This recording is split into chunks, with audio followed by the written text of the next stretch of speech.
نحمدہ ونصلی علی رسولہ الکریم اما بعد اعوذ باللہ من الشیطان الرجیم بسم اللہ الرحمن الرحیم ربی اشرح لی صدری ویسر لی امری واحلل عقدۃ من لسانی یفقہوا قولی۔ السلام علیکم ورحمۃ اللہ وبرکاتہ۔ کیسے ہیں آپ سب؟ انشاءاللہ خیر و عافیت سے ہوں گے۔ اللہ تعالیٰ آپ سب کو اپنے حفظ و امان میں رکھے، آمین ثم آمین۔ 10واں پارہ سورۃ انفال، آیت نمبر 45 to 48، لفظی ترجمہ۔ یا ایھا الذین آمنو، اے وہ لوگو جو ایمان لائے ہو، اذا جب لقیتم، تمہارا مقابلہ ہو، فئۃً کسی جماعت سے، فاثبتوا تو ثابت قدم رہو، واذکروا اللہ اور یاد کرو اللہ کو، کثیرن بہت، لعلکم تاکہ تم تفلحون کامیاب ہو جاؤ، واطیعوا اللہ اور اطاعت کرو اللہ کی، ورسولہ اور اس کے رسول کی، ولا اور نہ تنازعوا اور نہ تم آپس میں جھگڑو، فتفشلوا تو نامراد ہو جاؤ گے، وتذھب اور جاتی رہے گی ریحکم تمہاری ہوا، واصبروا اور صبر کرو، ان اللہ بے شک اللہ تعالیٰ مع ساتھ ہے صابرین صبر کرنے والوں کے، ولا اور نہ تکونوا تم ہو جانا کالذین ان لوگوں کی طرح، خرجوا جو نکلے من دیارہم اپنے گھروں سے، بطرًا اتراتے ہوئے، ورئاء الناس اور لوگوں کو دکھانے کے لیے، ویصدون اور روکتے ہیں، عن سبیل اللہ اللہ کی راہ سے، واللہ اور اللہ بما اس کے ساتھ جو یعملون وہ عمل کرتے ہیں، محیط گھیرنے والا ہے۔ وَإِذْ اور جب زینا مزین کر دیا، لہم الشیطان ان کے لیے شیطان نے، اعمالہم ان کے اعمال، وقال اور کہا، لا غالب لکم نہیں ہے کوئی آج غالب تمہارے لیے، اليوم آج، من الناس لوگوں میں سے، وانی اور بے شک میں جار لکم تمہارا رفیق ہوں، فلما پس جب تراءت مقابل ہوئیں، فئتان دو جماعتیں، نکصا تو پھر گیا، علی عقبیہ اپنی ایڑیوں پر، وقال اور اس نے کہا، انی بے شک میں بریء الگ ہوں، منکم تم سے، انی بے شک میں آرا دیکھتا ہوں، ما جو لا نہیں ترون تم دیکھتے، انی بے شک میں اخاف اللہ ڈرتا ہوں اللہ سے، اللہ اللہ شدید العقاب سخت ہے عذاب کرنے والا۔ فرمایا کہ اے لوگو جو ایمان لائے ہو، جب تم کسی گروہ کے مقابل ہو تو جمے رہو اور اللہ کو بہت زیادہ یاد کرو تاکہ تم فلاح پاؤ، اور اللہ اور اس کے رسول کا حکم مانو اور آپس میں مت جھگڑو ورنہ بزدل ہو جاؤ گے اور تمہاری ہوا چلی جائے گی، اور صبر کرو بے شک اللہ صبر کرنے والوں کے ساتھ ہے۔ بے شک اس آیت میں اللہ تعالیٰ نے اپنے مومن بندوں کو جنگ کے آداب سکھلائے ہیں۔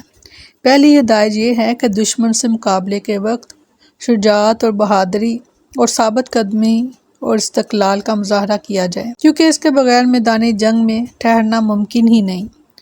دوسری ہدایت یہ کہ اللہ کو کثرت سے یاد کرو تاکہ مسلمان اللہ کی مدد کے طالب رہیں، اور اللہ بھی کثرت ذکر کی وجہ سے ان کی طرف متوجہ رہے، سبحان اللہ۔ اور اگر مسلمان تعداد میں زیادہ بھی ہوں تو کثرت کی وجہ سے ان کے اندر عجب و غرور پیدا نہ ہو، بلکہ اصل توجہ اللہ کی امداد ہی پر رہے۔ تیسری ہدایت اللہ اور اس کے رسول کی اطاعت۔ ظاہر بات ہے کہ ان نازک حالات میں اللہ اور رسول کی نافرمانی کتنی سخت خطرناک ہو سکتی ہے، اسی لیے ایک مسلمان کے لیے ویسے تو ہر حالت میں اللہ اور اس کے رسول کی اطاعت ضروری ہے، تاہم میدان جنگ میں اس کی اہمیت دو چند ہو جاتی ہے۔ اس موقع پر تھوڑی سی بھی نافرمانی اللہ کی مدد سے محرومی کا باعث بن سکتی۔ چوتھی ہدایت کہ آپس میں تنازع اور اختلاف نہ کرو، اس سے تم بزدل ہو جاؤ گے اور تمہاری ہوا اکھڑ جائے گی۔ اور پانچویں ہدایت کہ صبر کرو، یعنی جنگ میں جتنی بھی شدت آ جائے، تمہیں کتنے بھی کٹھن مراحل سے گزرنا پڑے، صبر کا دامن ہاتھ سے نہ چھوٹے۔ صحابہ کرام رضی اللہ عنہم شجاعت اور بہادری، اللہ اور اس کے رسول کے احکام کی بجا آوری اور اطاعت و فرما برداری کے اعتبار سے اس قدر آگے بڑھے ہوئے تھے کہ سابقہ امتوں اور زمانوں میں اس کی کوئی مثال نظر نہیں آتی اور نہ بعد میں نظر آئے گی۔ اللہ تعالیٰ اور رسول اللہ صلی اللہ علیہ وسلم کی اطاعت کی برکت سے انہوں نے بہت ہی قلیل مدت میں مشرق اور مغرب کے ملکوں اور ان میں بسنے والے لوگوں کے دلوں کو فتح کر لیا، حالانکہ رومیوں، ایرانیوں، ترکوں، بربر، حبشیوں اور قبطیوں کے لشکر ہائے جرار کے مقابلے میں ان کی تعداد بہت ہی قلیل، لیکن انہوں نے ان سب کو شکست دی، یہاں تک کہ اللہ کا کلمہ سر بلند ہو گیا،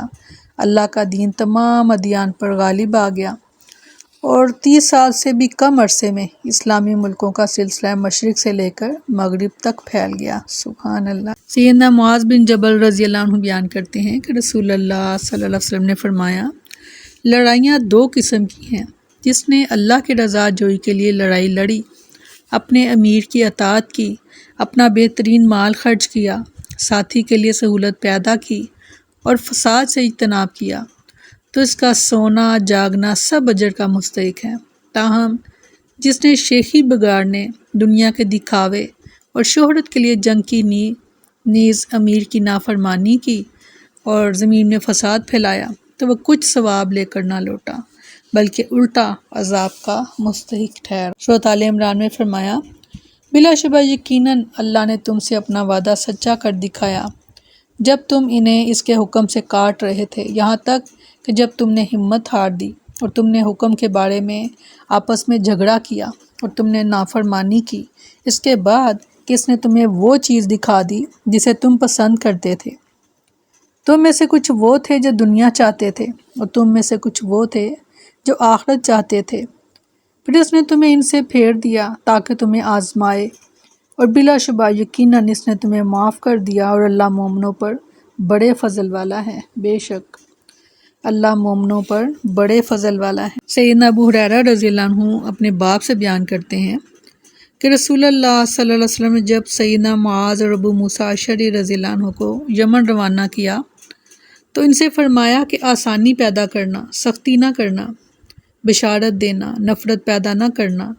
اتفاق رکھنا، اختلاف نہ کرنا۔ سبحان اللہ، یہ ہے مسلمانوں کا شیوا جو درکار ہے۔ فرمایا، اور ان لوگوں کی طرح نہ ہو جاؤ جو اپنے گھروں سے اکڑتے ہوئے اور لوگوں کو دکھاوا کرتے ہوئے نکلے، اور وہ اللہ کے راستے سے روکتے تھے، اور اللہ اس کا جو وہ کر رہے تھے احاطہ کرنے والا تھا۔ اللہ تعالیٰ نے مومنوں کو اس کی راہ جہاد میں اخلاص سے کام لینے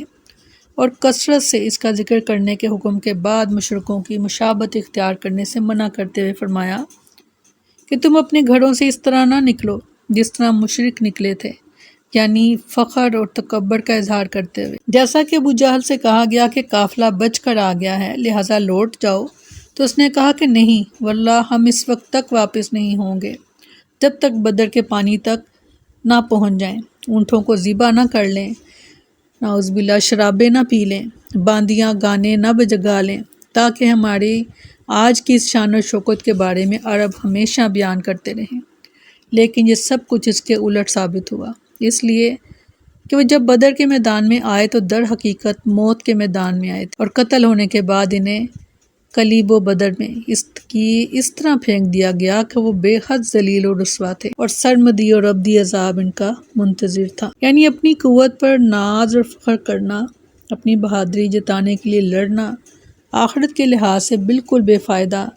غزوہ حنین میں بعض ایمان والوں نے اپنی کثرت پر ناز کیا تھا تو اللہ تعالیٰ کو یہ بات پسند نہیں آئی۔ سورۃ توبہ میں فرمایا، بلا شبہ یقیناً اللہ نے بہت سی جگہوں میں تمہیں مدد فرمائی، اور حنین کے دن بھی جب تمہاری کثرت نے تمہیں خود پسند بنا دیا، پھر وہ تمہیں کچھ کام نہ آئی اور تم پر زمین تنگ ہو گئی، باوجود اس کے فراخ تھی وہ، پھر تم پیٹھ پھیرتے ہوئے لوٹ گئے۔ فرمایا، اور جب شیطان نے ان کے لیے ان کے اعمال خوشنما بنا دیے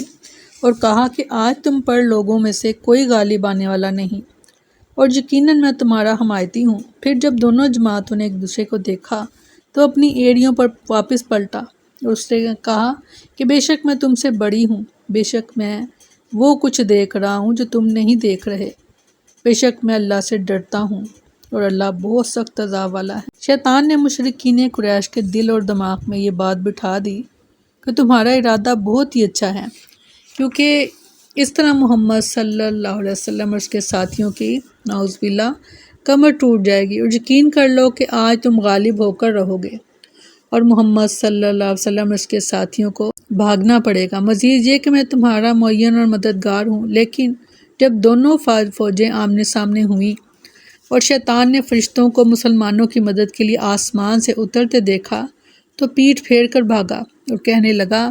کہ میں تمہارے ساتھ کیے ہوئے عہد و پیمان سے برات کا اظہار کرتا ہوں، میں تو فرشتوں کو آسمان سے اترتے ہوئے دیکھ رہا ہوں جنہیں تم نہیں دیکھ رہے، اور مجھے ڈر ہے کہ اللہ اس سزا میں مجھے بھی گرفتار نہ کر دے۔ وَإِذْ زَيَّنَ لَهُمُ الشَّيْطَانُ أَعْمَالَهُمْ، شیطان نے کافروں سے یہ ساری باتیں کی جیسا کہ اللہ تعالیٰ نے ارشاد فرمایا سورۃ نساء میں، وہ انہیں وعدے دیتا ہے اور انہیں آرزوئیں دلاتا ہے، اور شیطان انہیں دھوکے کے سوا کچھ وعدہ نہیں دیتا۔ شیطان